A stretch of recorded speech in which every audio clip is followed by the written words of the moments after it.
সকলকে স্বাগত জানাচ্ছি আজকের এপিসোড দেখার জন্য। গাদ্দার শেখ মুজিবুর রহমানের ফাঁসি চাই। কেন ফাঁসি চাই শেখ মুজিবুর রহমানের, যিনি বাংলাদেশ স্বাধীন বাংলাদেশ প্রতিষ্ঠার নেতৃত্ব দিয়েছেন? তার ফাঁসি কেন চাই? আমি চাচ্ছি না। শেখ হাসিনা ফাঁসি রায় হয়ে গেছে, আপনারা জানেন। আপনারা ধরে নেন আজ থেকে সর্বোচ্চ 1 বছর, এক বছরের মাঝখানে হয়তো দেখবেন তৌহিদি জনতা তারা শেখ মুজিবুর রহমানের ফাঁসির দাবিতে রাস্তায় নেমে আসবে। কেননা শেখ মুজিবুর রহমান গাদ্দারি করেছিল পাকিস্তানের সাথে। পাকিস্তান এবং ইন্ডিয়া দুটো রাষ্ট্র হয়েছিল ধর্মের ভিত্তিতে, হিন্দু এবং মুসলিম। আপনাদের ইসলাম ধর্ম সম্বন্ধে যাদের ন্যূনতম জ্ঞান আছে তারা জানেন মুসলিম উম্মারা এক থাকবে। যদি কোনো কারণে সে মুসলিম উম্মা ভেঙে যায়, অর্থাৎ তারা পৃথক হয়ে যেতে চায়, তাদেরকে গাদ্দার হিসাবে আখ্যায়িত করা হবে এবং সেই গাদ্দারের শাস্তি কল্লা উড়াইয়ে দেওয়া। শেখ মুজিবুর রহমান ঠিক সেই কাজটি করেছেন। ইসলামের দৃষ্টিতে সে একজন গাদ্দার এবং সেই গাদ্দারের কল্লা উড়িয়ে দেওয়া এটা ইসলামে জায়েজ।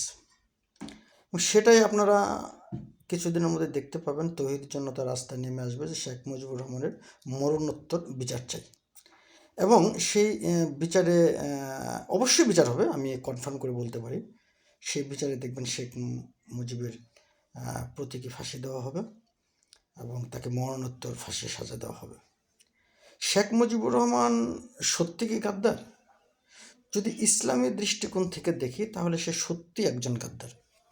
কারণ যেহেতু ধর্মের ভিত্তিতে পাকিস্তান রাষ্ট্রটা ভাগ হয়েছিল, সেই পাকিস্তান রাষ্ট্র থেকে আবার বাংলাদেশ ভাগ করা একজন গাদ্দারের অংশ। আপনারা ইতিমধ্যে জানেন যে মুক্তিযোদ্ধা যারা ছিলেন তাদের ইতিমধ্যে গলায় জুতোর মালা, তাদেরকে চড় থাপ্পড়, জেলে ভরা, এগুলো সব কিছু কিন্তু হচ্ছে।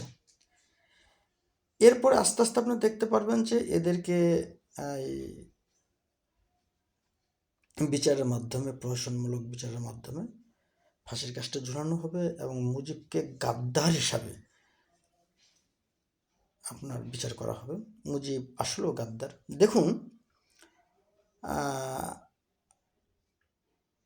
ভারতের সহায়তায় বাংলাদেশ নামক একটা দেশের জন্ম হয়েছিল। সেখানে ইন্দিরা গান্ধীর নিশ্চিত সত্ত্বেও সে কিন্তু ওআইসিতে যোগ দিয়েছিল।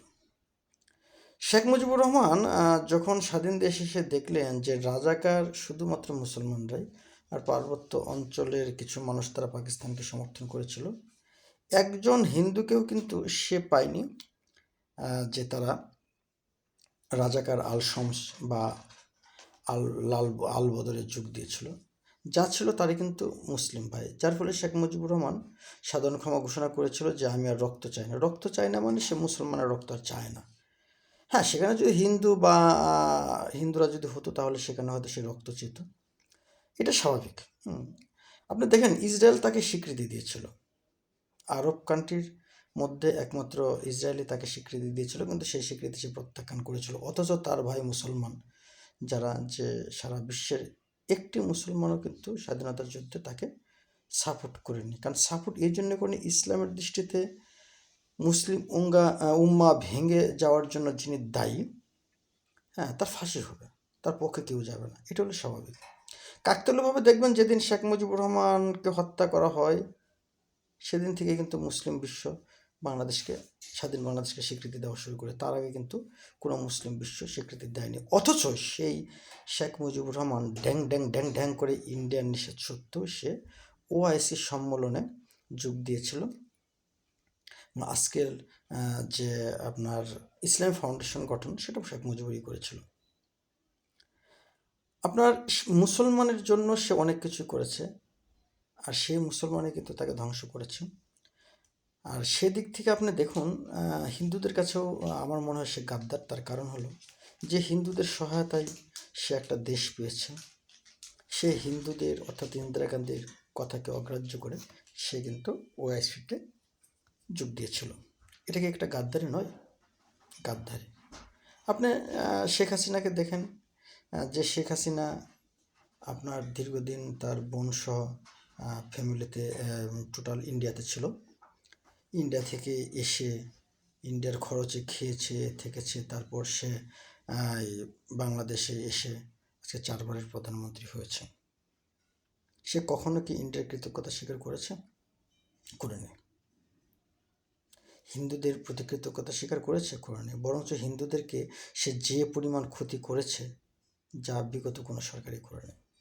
শেখ মুজিবুর রহমান রমনা কালী মন্দির ধ্বংসের জন্য অন্যতম দায়ী। শেখ হাসিনা বিশেষ করে লাস্ট 15 বছর হিন্দুদের উপর তার প্রত্যক্ষ এবং পরোক্ষ মদদে যে হিন্দুদের উপর অনাচার অত্যাচার হয়েছে, নাসিরনগর, কুমিল্লা, সুনামগঞ্জ, এভরিথিংস। যে সুরঞ্জিত সেনগুপ্ত তাকে অত্যন্ত ভালোবাসতেন, সেই সুরঞ্জিত সেনগুপ্তকে টেকনিক্যালি কালো বিড়াল আখ্যা দিয়ে তাকে মন্ত্রিসভা থেকে বহিষ্কার করা হয়েছে, তার মন্ত্রিত্ব কেড়ে নিয়েছে। সে রাজাকারের কুলে বসেছে, রাজাকারের নাতিনের সাথে তার মেয়ে বিয়ে দিয়েছিল। তাহলে শেখ মুজিবুরের রক্তের ভিতরে কিন্তু গাদ্দার। গাদ্দার বলে শেখ মুজিবুর রহমানের ফাঁসি মুমিন মুসলমানের জন্য চাওয়া এখন সময়ের দাবি, এবং এটা মুমিন মুসলমান চাইবে। আর যেহেতু সে হিন্দুদের সহযোগিতায় একটা দেশ পেয়েছিল, তার মেয়েও দেশের প্রধানমন্ত্রী, অথচ হিন্দুদের কোনো কৃতিত্ব স্বীকার করেনি। ভারতে যে 1 কোটি শরণার্থী আশ্রয় নিয়েছিল সবই কিন্তু হিন্দু, মুসলিম কিন্তু একটাও ছিল না। মুসলিম কিন্তু একটাও ছিল না। সে কৃতজ্ঞতাও কিন্তু সে কৌশলে এড়িয়ে গেছে, শুধু বলেছে যে 1 কোটি শরণার্থী ভারতে আশ্রয় নিয়েছিল। এই 1 কোটি শরণার্থী কারা ছিল? হিন্দু, খ্রিস্টান, বৌদ্ধ নাকি মুসলমান? একটা মুসলমানও ছিল না। যে সমস্ত মুসলমান আপনার যুদ্ধের জন্য ট্রেনিং করতে ভারতে গিয়েছিল তাদের ফ্যামিলি কিন্তু বাংলাদেশেই ছিল। অথচ এই 1 কোটি হিন্দু সমস্ত ফ্যামিলি নিয়ে কিন্তু ভারতে যেতে বাধ্য হয়েছে। সেক্ষেত্রে শেখ মুজিবুর ইসলামের দৃষ্টিকোণ থেকে একজন গাদ্দার, তার ফাঁসি হওয়া অবশ্যই উচিত, এবং সেটা মরণোত্তর ফাঁসি। আর হিন্দুদের দৃষ্টিকোণ থেকেও যদি বলি, সে কথা দিয়ে কথা রাখেনি, এবং সে সবসময় মুসলমানদের দূষণ করেছে। সে নিজেও মুসলমান ছিল, মুসলমান ছাড়া সে অন্য কিছু ভাবতে পারে না। সুতরাং আমি একটা কথা আওয়ামী লীগদেরকে বলে রাখি, তোমরা যতই তাহাজ্জুদ নামাজ পড়ো না কেন, তোমরা কখনোই খাঁটি মুসলমান হতে পারবে না।